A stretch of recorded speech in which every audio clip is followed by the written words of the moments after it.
Hello and welcome to another session of lessons from my mother.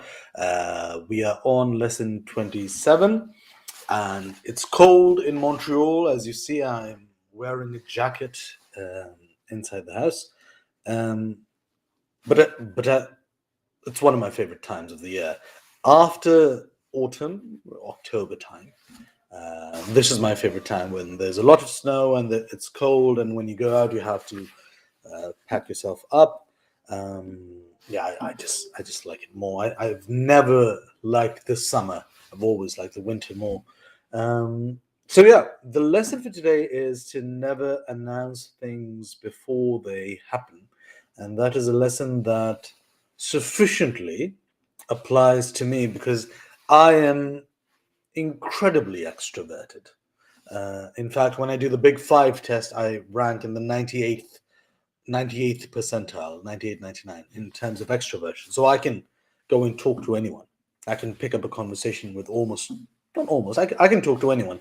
It doesn't matter what gender they are, what race they are, what social class they're from, how much power they have, what the context is. If I need to talk to somebody, I can go. If people stop me, I can say, hey, I just need to speak to that person. And I've done that multiple times. I've spoken to, I'd say, around seven, eight prime ministers, multiple Nobel laureates, and so forth, maybe more than seven prime ministers. So I'm extroverted.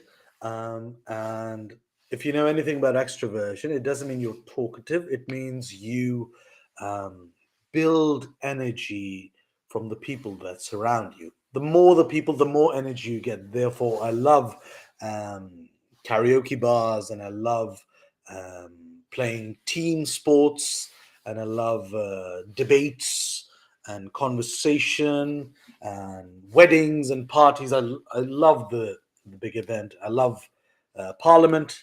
I love politics because it's people.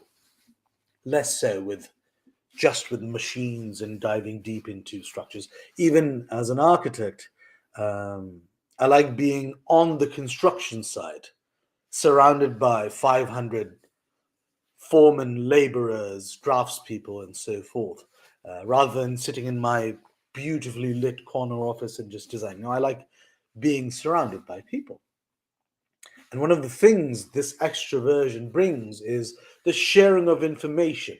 And if I'm thinking of something, or if I'm planning to do something, or if something's going to happen, my initial instinct is to share it. So if I say, for example, I did a TED talk last year in April, um, my initial instinct was to run around everywhere and tell them one of the goals I had in my life has been accomplished. I got a TED talk. I'm giving a TED talk. Um, I didn't do that because of Mama's advice, which she had given us a long time ago and multiple times. For me, particularly, the same happened when I was applying to Oxford. Um, I think apart from my mum, nobody knew. Nobody knew apart from my mum when and one friend whose statement of purpose I used, Yusuf Iqbal Old Dutch, um, who helped change my life. I always say that to him. So other than that, nobody knew. Same thing happened when I was applying to move to Canada because, as many of you know, Canada, Montreal, definitely, and then larger Canada, it's mostly a country of immigrants. If you look at Canada's population 10, 15 years ago, millions have been added since. So it's a country heavily populated by immigrants. I have trouble finding somebody who was born here and whose parents were born here um, in the street or in Montreal. Mostly people are, oh, I came from Lebanon, or I came from France, or I came from Tunisia, and so forth. Um, so that's common here. So all of them know that the immigration process takes time. So when I was applying to Canada, I did it very quietly. My mum knew, my dad knew, my brothers knew vaguely. That's it. I wasn't telling people, oh yeah, I'm applying to Canada. No, none of that. And the reason my mum advised me on this is because she believes in the nazar, and I'll explain that. If you've been to Turkey, you would have seen these symbols of the evil eye, the blue symbols. I wish I had a picture to show you. Um, Phone's too far away. But the evil eye is something that Muslims believe, but also other cultures believe. Um, I don't know how real it is because I also believe that things become real when you believe in them. So if you don't believe in something, it's not real for you, and its impact. It's the law of attraction and its confirmation bias wrapped into one. Um, but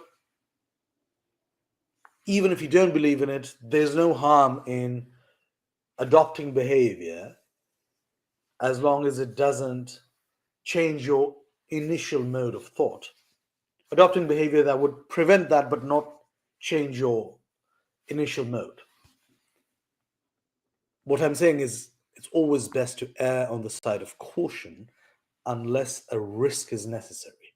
I take a lot of risks, I take leaps of faith all the time, but with age, if I look at my 20-year-old self, I would dive blindly, and now in my 30s, I dive after calculation. I'm very strategic.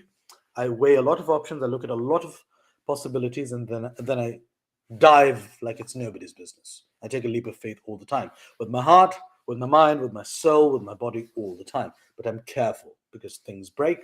Um, so I went on a few tangents. I'm going to try to reel it back. So she believes in Nazar, and as a rationalist, I have trouble believing in something like that. But if I'm erring on the side of caution, I'd say, okay, let's assume that perspective is true. If it is true, what do I need to do for it? Oh, don't broadcast your movements and ideas to everyone. And I thought, what am I losing from that? Am I losing friends? No, I can talk about other things. Am I losing my extroversion? Slightly, because I'm being strategic in it, but not so much. So I'm not really losing anything. Okay, okay, I'll do that. And every time I didn't announce something like that, I give three examples of getting into Oxford, going to Canada, getting my first TED talk are all examples of this. I was successful. Now, one may say that it's confirmation bias, very, very rightly. Um, and I can't disprove that, but I also can't disprove that it isn't the other thing because my mother's motivation was that. It could also be my mother's love, which motivated, it could be many things.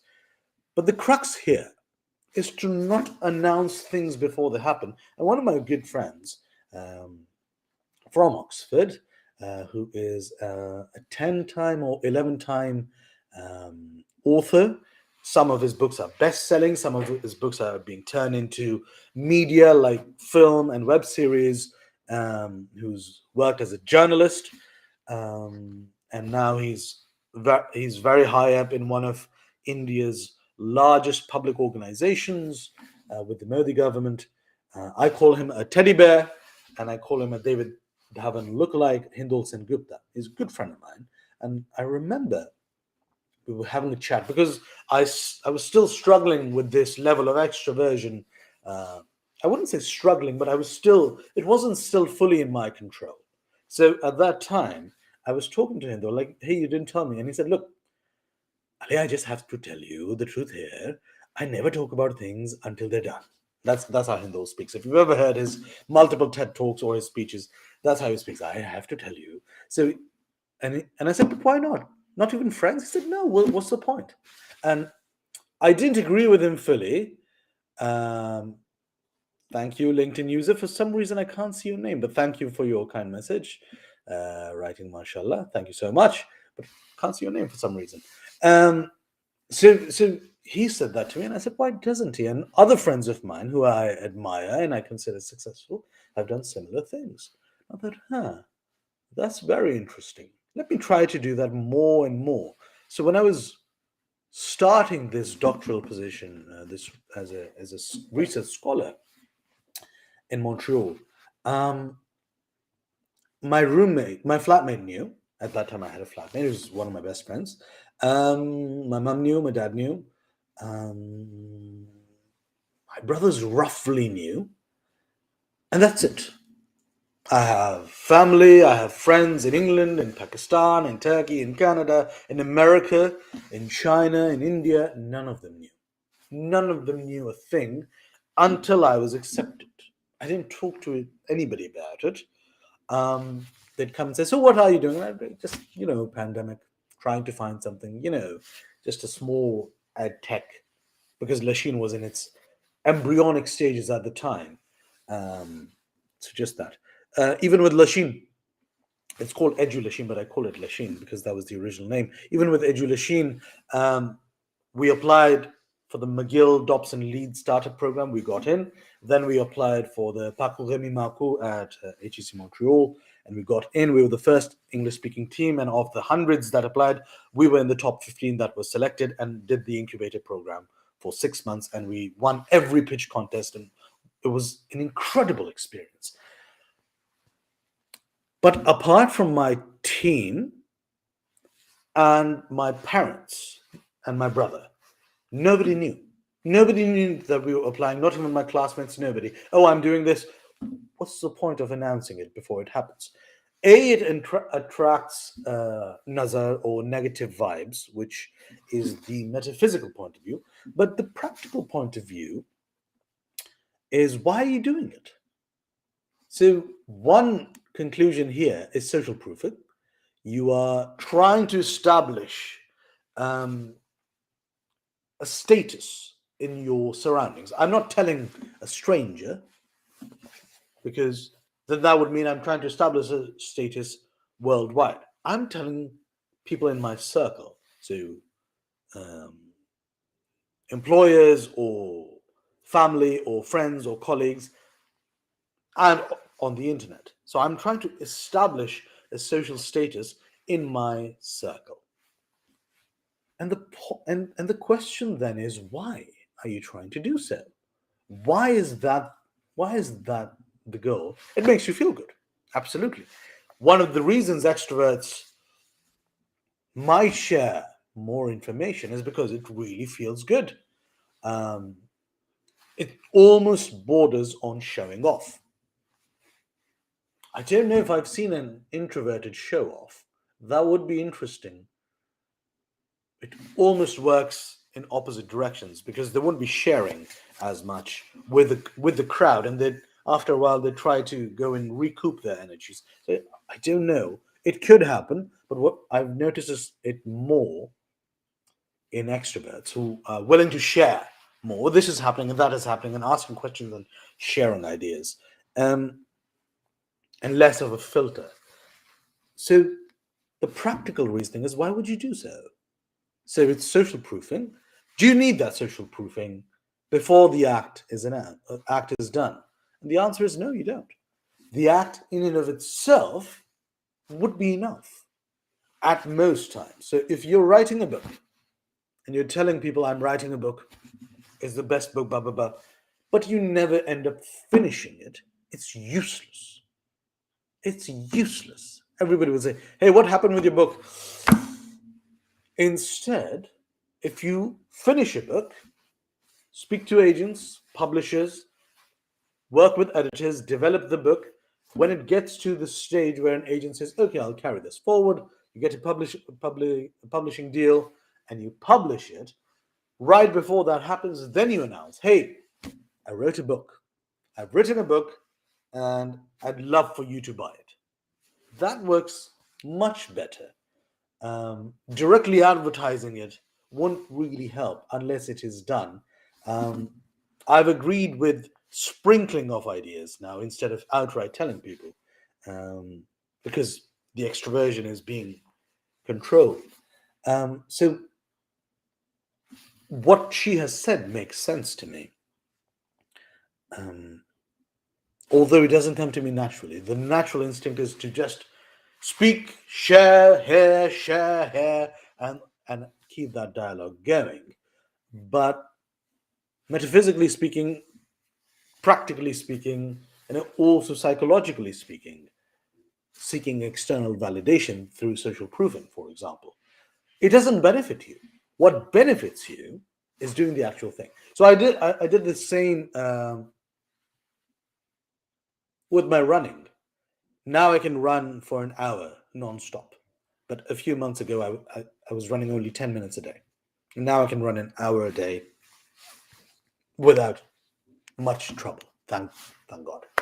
Um, and I was only telling two or three friends of mine who were encouraging and into fitness and a bit to my family, because they say, "Oh, well done, keep going, but be careful." Um, and I managed to accomplish my goal. When was it? On the 7th of, no, not the 7th of January, 13th of November. On the 13th of November, I managed to run an hour non-stop. And since then, I've been every time I go. Um,